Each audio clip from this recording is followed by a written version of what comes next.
Nobody notices at first. You are 6 years old and the kettle whistles in the kitchen while the living room clock clicks louder than anyone speaks. Your small hand steadies the cup for someone whose voice has gone flat. The light from the hallway makes a pale stripe across the table. Without a word, something ancient clicks inside you. If I do not take care, no one will.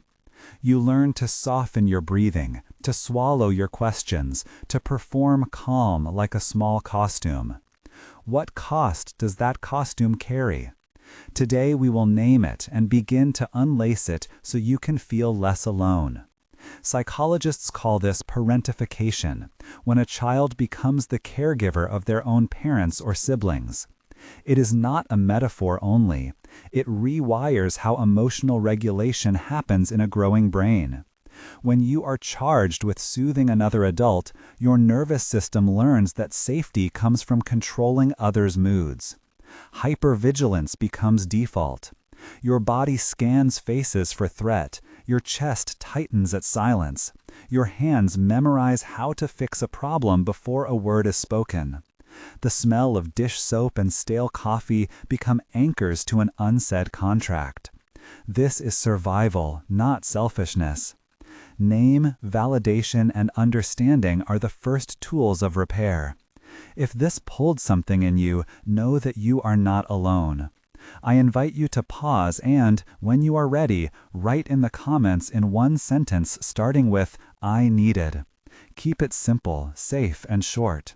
I needed a hug. I needed someone to notice. I needed permission to be small. Your line matters because it makes invisible needs visible.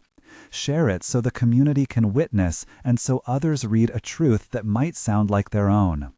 I will read these comments and, when I can, highlight some in future videos to show how many people carry the same map. This is not therapy, but it is a shared mirror.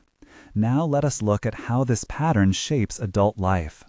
Because when a child manages the household emotions, their brain pairs reward with performing.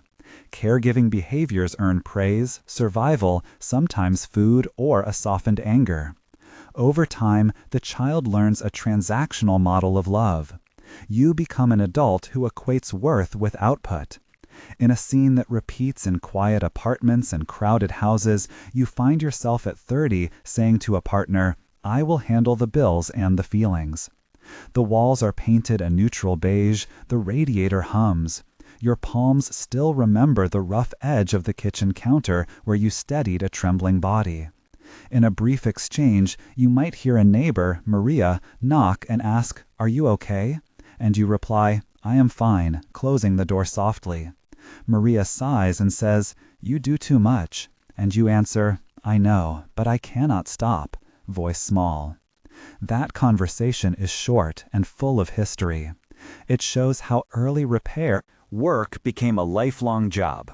As an adult, this shows up in predictable ways. You overfunction at work and get praised by Mark and Elena, while inside you burn toward burnout. You feel hyper-independence and shame around needing help. John texts asking if you will join friends and you say no because rest feels like risk. At dinner with Rosa, you laugh when a tender moment arrives and then hide because joy feels like a debt. You confuse performance with deserving. You report anxiety that feels like a wired alarm in your chest, and you ignore it because survival taught you to prioritize others. Attachment patterns solidify. You fear asking for help because the memory of disappointment is too sharp. Dr. Adams could tell you about the neurobiology of attachment and reward, but what matters most is that you see the link between the small hand that steadied a cup and the adult who steadies everyone else. The choice was never conscious. A child chooses caretaking because attachment rules over logic. It feels safer to give up need than to risk abandonment. Imagine a small boat trying to stay afloat by bailing water with a thimble. It seems absurd, but in the moment it is all you know. That is not failure, it is adaptation. We have to stop equating adaptation with moral weakness. The first steps toward repair are practical and tender. The first step is witnessing. Sit quietly, place a hand over your own chest, and say to your inner child, "I see you, I hear you." Ask gentle questions like, "What did you need then?" and wait for a small answer. Set one boundary this week, simple and clear. Practice a micro-task of asking for help. Call a friend and say, "I need someone to bring soup," and accept when they offer. Track sensations. Where in your body tightness lives when you consider rest. Use that as a compass, not as proof of incapacity. Try a short script with someone you trust.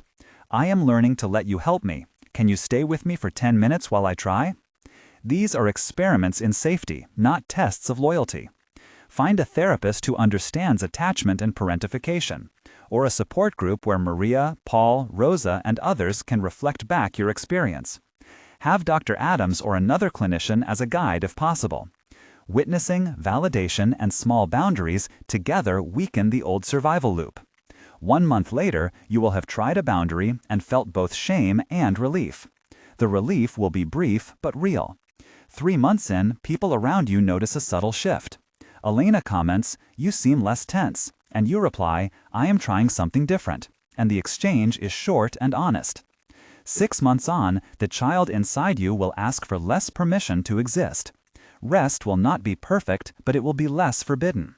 In those months, you will learn that repair is not erasing heroism. It is redirecting it toward yourself.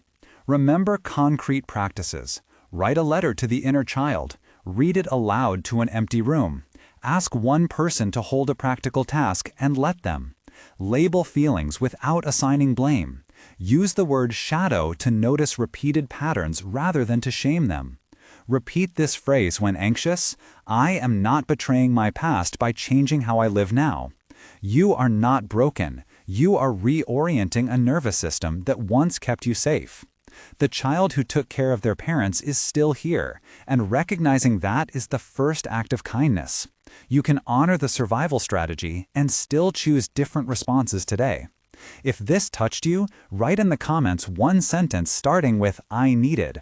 And if you want, subscribe to follow more videos where we name the dynamics and give simple steps to repair.